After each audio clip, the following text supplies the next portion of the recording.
नमस्कार। आपका अखबार के इस अंक में आपका स्वागत है। मैं हूं प्रदीप सिंह। दिल्ली के मुख्यमंत्री और आम आदमी पार्टी के राष्ट्रीय संयोजक अरविंद केजरीवाल एक ऐसी राजनीतिक गुत्थी है जिसे भारतीय जनता पार्टी पिछले 12 साल में सुलझा नहीं पाई है। 2012 में आम आदमी पार्टी बनी थी, हम 2024 में हैं और अभी तक भारतीय जनता पार्टी कोई तोड़ नहीं खोज पाई है अरविंद केजरीवाल का। क्या अब मिल गया है? क्या ये मौका अरविंद केजरीवाल ने खुद ही दे दिया है? इसके बड़े पुख्ता संकेत मिल रहे हैं। शराब घोटाला अरविंद केजरीवाल के गले का पत्थर बन गया है। एक घोटाले ने उनकी सारी छवि खत्म कर दी है, सारी छवि खराब कर दी है, कट्टर ईमानदार से कट्टर बेईमान बना दिया है। अब वो कहने को कुछ भी करते रहें, दावा कुछ भी करते रहें, लेकिन उन्होंने अपने दिन गिनने शुरू कर दिए। अरविंद केजरीवाल को मालूम है कि वो ज़्यादा दिन तक बाहर नहीं रह सकते। इसलिए अगर आप अरविंद केजरीवाल से हाल में मिले हों या मिलने का इरादा रखते हो तो आप जाएंगे तो अरविंद केजरीवाल की ज़बान पर एक ही सवाल होता है, क्या भाजपा मुझे गिरफ्तार करवाएगी? क्या ईडी मुझे गिरफ्तार करेगा? क्या मैं जेल जाऊंगा? इसके अलावा उनके पास कोई सवाल नहीं है। आजकल वो मीडिया से नहीं मिल रहे हैं, मीडिया से बड़ी जल्दी जल्दी मिलते थे, बड़े इंटरव्यू देते थे। आजकल इंटरव्यू देने से बच रहे हैं क्योंकि उनको मालूम है कि हर इंटरव्यू में ये सवाल पूछा जाएगा शराब घोटाले का। दिल्ली शराब घोटाला पिछले कुछ सालों में सबसे बड़े घोटाले के रूप में उभर कर सामने आया है। राजनीतिक रूप से इस घोटाले में आम आदमी पार्टी के 2 वरिष्ठ नेता मनीष सिसोदिया और संजय सिंह जेल में हैं। उनको जमानत मिलने की कोई गुंजाइश, कोई उम्मीद दिखाई नहीं दे रही है। अरविंद केजरीवाल को भी मालूम है। सोमवार को एनफोर्समेंट डायरेक्टरेट ने एक प्रेस रिलीज जारी की। पहली बार हुआ ऐसा कि एनफोर्समेंट डायरेक्टरेट ने अपनी प्रेस रिलीज में के कविता और मनीष सिसोदिया के साथ साथ अरविंद केजरीवाल का भी नाम लिया। एजेंसी ने कहा कि दिल्ली शराब घोटाले में लगभग 100 करोड़ का जो है घोटाला हुआ पॉलिसी की फ्रेमिंग को प्रभावित करने के लिए, जिसमें अरविंद केजरीवाल भी शामिल थे। ये बात किसी जांच एजेंसी ने सार्वजनिक रूप से कागज़ पर पहली बार कही है। उसके बाद से आम आदमी पार्टी के सारे नेता बौखलाए हुए हैं। वो कह रहे हैं कि ईडी ने ये प्रेस रिलीज़ क्यों जारी की? प्रेस रिलीज़ तो जो है राजनीतिक दल जारी करते हैं, ईडी ने क्यों जारी किया? ईडी से आप रोज़ सवाल पूछते हैं। 9 समन भेज चुकी है ईडी, लेकिन अरविंद केजरीवाल अभी तक उपस्थित नहीं हुए हैं और आरोप ये लगा रहे हैं कि जब स्टे मिल गया, जमानत मिल गई है अदालत से, तो फिर समन क्यों भेजे जा रहे हैं? जमानत जो मिली है अदालत से वो दूसरे मामले में मिली है। ईडी ने मुकदमा दायर किया है अरविंद केजरीवाल के खिलाफ एक और, कि बार बार समन भेजने पर भी उपस्थित नहीं हो रहे हैं। उस मामले में उनकी पेशी थी, पेश हुए, वो पहली बार नहीं हुए, फिर दूसरी बार हुए, उसमें उनको जमानत मिली हुई है। ये भी अपराध है।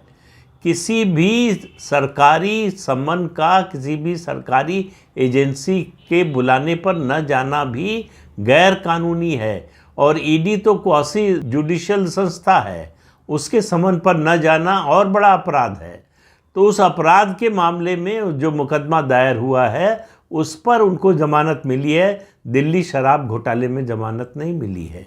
वो बार बार 9 समन जब भेजे गए हैं, उससे पहले लगातार हर समन के बाद कहते हैं कि ईडी का ये समन इल्लीगल है, लेकिन आज तक किसी अदालत से वो ये सर्टिफिकेट लेकर नहीं आए कि ईडी का समन इल्लीगल है। कोई भी अदालत जांच एजेंसी के समन को इल्लीगल नहीं कह सकती है। तो ईडी के समन को इल्लीगल कहना, उस पर सवाल उठाना, ये कहते हैं चोरी और सीनाजोरी। ये सिर्फ अरविंद केजरीवाल कर सकते हैं। अब सवाल ये है कि बहुत से लोग, जो चर्चा है कि अभी तक अरविंद केजरीवाल गिरफ्तार क्यों नहीं हुए। मैंने बहुत पहले वीडियो बनाया था जिसमें बहुत से लोगों का नाम लिया था, कहा था सबका नंबर आएगा, अरविंद केजरीवाल का भी नंबर आएगा, बिल्कुल निश्चिंत रहिए। ना आने का कोई प्रश्न ही नहीं है, लेकिन सवाल लोगों के मन में उठ रहा है कि क्या भारतीय जनता पार्टी डर रही है? किस बात से डर रही है? कि अगर अरविंद केजरीवाल को गिरफ्तार किया तो उसकी सहानुभूति मिल सकती है। ये राजनीतिक रूप से बहुत ही वाजिब सवाल है। किसी भी नेता की गिरफ्तारी पर उसको सहानुभूति मिल सकती है, ये प्रश्न हमेशा उठता है। हेमंत सोरेन को भी लेकर उठा था, मनीष सिसोदिया और संजय सिंह को भी लेकर उठा था, और उससे पहले और अब बाद में जो भी गिरफ्तार होंगे उन सब को लेकर उठेगा। देखिए, दो चीज़ें समझ लेना बड़ा ज़रूरी है। नेता जब किसी राजनीतिक मामले में, राजनीतिक आंदोलन के मुद्दे पर गिरफ्तार होता है, उसको जेल भेजा जाता है, तो उसको सहानुभूति मिलती है। भ्रष्टाचार के मामले में अगर गिरफ्तार होता है तब भी सहानुभूति मिल सकती है। ध्यान से सुनिए मेरी बात। भ्रष्टाचार के मामले में गिरफ्तारी पर भी सहानुभूति मिल सकती है अगर उसकी छवि ईमानदार नेता की हो, जो अरविंद केजरीवाल की नहीं रह गई है, जो उनकी पार्टी के साथियों की नहीं रह गई थी। इसलिए उनकी गिरफ्तारी से कोई सहानुभूति नहीं मिली।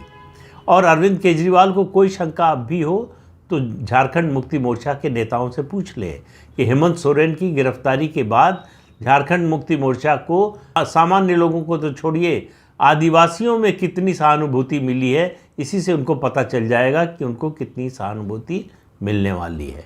भारतीय जनता पार्टी जो टाइमिंग चाहती थी वो टाइमिंग नज़दीक आ गई है। लोकसभा चुनाव की घोषणा हो चुकी है। दिल्ली में लोकसभा चुनाव में आम आदमी पार्टी की कोई उपस्थिति, कोई हैसियत नहीं है। 7 में से 7 सीटें 2014 में भी हारे थे, 2019 में भी हारे, इस बार भी हारेंगे। इसकी सारे सर्वे जो है, जितने भी ओपिनियन पोल आ रहे हैं, सब कह रहे हैं 7 की 7 सीटें हारेंगे। हालांकि 4-3 का एक समझौता कांग्रेस पार्टी से हुआ है। 3 सीटें कांग्रेस पार्टी को दी हैं, 4 पर आम आदमी पार्टी लड़ रही है। इसके बावजूद जीत की कोई उम्मीद नहीं है। ये समझौता इस उम्मीद में किया कि लोकसभा चुनाव में ये देखने को मिला कि 2014-2019 दोनों में कि लोकसभा चुनाव के समय दिल्ली का मुस्लिम मतदाता कांग्रेस के साथ चला जाता है। आम आदमी पार्टी को लगा कि अगर समझौता कर लेंगे कांग्रेस पार्टी से तो 2 फायदे हो सकते हैं। एक, मुस्लिम वोटों का ध्रुवीकरण हो जाएगा, एक मुश्त मुस्लिम वोट जो है इस गठबंधन को मिलेगा, और दूसरा, जब उनके खिलाफ एक्शन होगा जांच एजेंसी का, तब उनके समर्थन में इस गठबंधन के, जो इंडी अलायंस के नाम से बना है, इस गठबंधन के साथी दल और उसके नेता उनके समर्थन में बोलने आएंगे। लेकिन समर्थन में बोलने का कुछ होता नहीं। अरविंद केजरीवाल ने अपने को कट्टर ईमानदार बताकर अपने साथियों को कट्टर ईमानदार और शहीद भगत सिंह और जाने किस किस से तुलना करके देख लिया, उसकी कोई सहानुभूति मिली नहीं। तो दिल्ली में भाजपा का कोई नुकसान होने वाला नहीं है अगर सहानुभूति मिलती, लेकिन मिलेगी कि नहीं इसकी बात आगे करता हूँ। दूसरा, आम आदमी पार्टी का असर कहाँ पर है? पंजाब में, जहाँ वो सरकार में है, प्रचंड बहुमत से विधानसभा चुनाव में जीत कर आई थी। पंजाब में भारतीय जनता पार्टी का कोई जनाधार नहीं है, तो इसलिए वहाँ भारतीय जनता पार्टी के नुकसान का कोई सवाल ही नहीं है। 2 सीटें उसकी लोकसभा में हैं, वो भी अकाली दल के साथ गठबंधन में मिली थी। अब हो सकता है कि ये 2 भी ना मिले, या हो सकता है 1-2 सीटें मिल जाए, लेकिन अरविंद केजरीवाल की गिरफ्तारी होने न होने से उसका कोई जुड़ाव नहीं है। तीसरी बात, अरविंद केजरीवाल को अगर सहानुभूति मिलती है तो वो विधानसभा चुनाव की दृष्टि से मिल सकती है, लेकिन विधानसभा चुनाव में अभी बड़ा समय है। विधानसभा चुनाव जनवरी 2025 में होने वाले हैं। तब तक 9 महीने हो जाएंगे अरविंद केजरीवाल को जेल में रहते हुए। जब अरविंद केजरीवाल बाहर रहते हुए मनीष सिसोदिया और संजय सिंह को लेकर कोई सहानुभूति की लहर नहीं पैदा कर पाए, तो जेल में रहकर क्या कर पाएंगे, इसका अंदाज़ा अरविंद केजरीवाल को सबसे ज़्यादा है। उन्होंने अपने गिरफ्तार होने के बाद की व्यवस्था सुनिश्चित कर ली है। अरविंद केजरीवाल की गिरफ्तारी के बाद आतिशी दिल्ली की नई मुख्यमंत्री होंगी, इसमें कोई शक नहीं है। और भारतीय जनता पार्टी पूरा पुख्ता इंतज़ाम कर रही है कि अरविंद केजरीवाल किसी भी हालत में जेल से बाहर ना आने पाए। शराब घोटाले में उनकी गिरफ्तारी होगी, ईडी गिरफ्तारी करेगी, और ईडी के मामले में आपको मालूम है पीएमएलए का जब मामला बनता है तो ज़मानत ज़्यादातर मामलों में नहीं मिलती है। दूसरा मामला जिसमें ईडी का सम्मन उनको गया है वो दिल्ली जल बोर्ड का घोटाला है। शराब घोटाले से अगर मान लीजिए जमानत मिल भी जाए तो जल बोर्ड के घोटाले में गिरफ्तार होंगे, तब जमानत नहीं मिलेगी। और तीसरा मामला भी डीटीसी का, बसों की खरीद का घोटाला, वो भी सामने आ रहा है। इसके अलावा भी घोटाले हैं, लेकिन ये 3 मामले हैं जिनमें ईडी इन्वॉल्व होगी। और सीबीआई की ओर से भी एक बयान आया है कि बहुत जल्दी ही कोई बड़ा व्यक्ति गिरफ्तार होने वाला है। तो सारे संकेत इस ओर इशारा कर रहे हैं कि अरविंद केजरीवाल की गिरफ्तारी बहुत जल्द होने वाली है। तो कट्टर ईमानदार, कट्टर बेईमान बनकर तिहाड़ जेल में सत्येंद्र जैन, मनीष सिसोदिया और उसके अलावा संजय सिंह के साथ एक साथ बैठकर पार्टी की बैठक कर पाएंगे, लेकिन वो कैबिनेट की बैठक कर पाएंगे ऐसा संभव होने वाला नहीं है। अरविंद केजरीवाल को ये समझ में आ गया है और वो मन ही मन मान भी चुके हैं कि वो जेल में रहते हुए मुख्यमंत्री नहीं बने रह सकते। जैसे ही गिरफ्तारी होगी, बल्कि औपचारिक गिरफ्तारी से पहले उनको मुख्यमंत्री पद से इस्तीफा देना पड़ेगा। इसकी तैयारी वो कर चुके हैं और उनके जेल जाने के बाद आम आदमी पार्टी का क्या हश्र होगा इसका पता तो लोकसभा चुनाव में ही लग जाएगा। तो इस बात की प्रबल संभावना है कि 2024 के लोकसभा चुनाव से पहले, मत पड़ने से पहले, मतगणना होने से पहले अरविंद केजरीवाल तिहाड़ जेल पहुंच जाए। बहुत दिन तक बाहर रह के उन्होंने पेशबंदी कर ली, तमाम तरह के तर्क पेश कर लिए कि उनको क्यों गिरफ्तार नहीं होना चाहिए, क्यों गिरफ्तार नहीं होंगे, गिरफ्तार हो भी गए तो कैसे मुख्यमंत्री बने रहेंगे। ये सब करके उन्होंने देख लिया कहीं से कोई सहानुभूति नहीं उपज रही है। अभियान भी चला कर देख लिया, अगर जेल भेजा जाता है उनको तो आम आदमी पार्टी के कार्यकर्ता सड़क पर उतरेंगे और उनके पक्ष में दिल्ली के लोग सहानुभूति में सड़क पर समर्थन में उतरेंगे। ऐसा कुछ होता हुआ उनको दिखाई नहीं दिया। तो उनको समझ में आ गया है, लोगों ने मान लिया है कि उन्होंने शराब घोटाले में गड़बड़ी की। देखिए, राजनीतिक जीवन में, सार्वजनिक जीवन में परसेप्शन ज़्यादा मैटर करता है रियलिटी से, और परसेप्शन और रियलिटी अगर दोनों एक हों तब आप समझ लीजिए फिर बचना उस नेता का या उस पार्टी का बड़ा मुश्किल होता है। बोफोर्स के मामले में परसेप्शन था कि राजीव गांधी उसमें इन्वॉल्व थे। जनता ने 1989 के चुनाव में, 1989 के लोकसभा चुनाव में कांग्रेस पार्टी और राजीव गांधी दोनों को सज़ा दे दी। हालांकि बाद में ये साबित नहीं हुआ कि राजीव गांधी खुद व्यक्तिगत रूप से इन्वॉल्व थे। ये तो साबित हुआ कि बोफोर्स में दलाली ली गई, उसमें बिचौलिया था, ये बातें साबित हुई।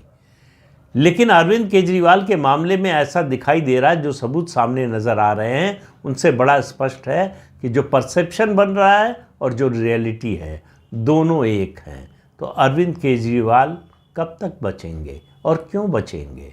और जो प्रधानमंत्री बार बार बोल रहे हैं कि किसी भी भ्रष्ट को बचकर निकलने नहीं देंगे, तो ऐसे में अरविंद केजरीवाल का जेल जाना अब तय है और ये लोकसभा चुनाव में पहला वोट पड़ने से पहले हो जाएगा, इसकी प्रबल संभावना है। तो इस अंक में इतना ही। अगले अंक में फिर मिलेंगे किसी नए मुद्दे के साथ। तब तक के लिए अनुमति दीजिए। आपसे अनुरोध है कि ये चैनल देखिए, शेयर कीजिए, लाइक कीजिए और सब्सक्राइब ज़रूर कीजिए। नमस्कार।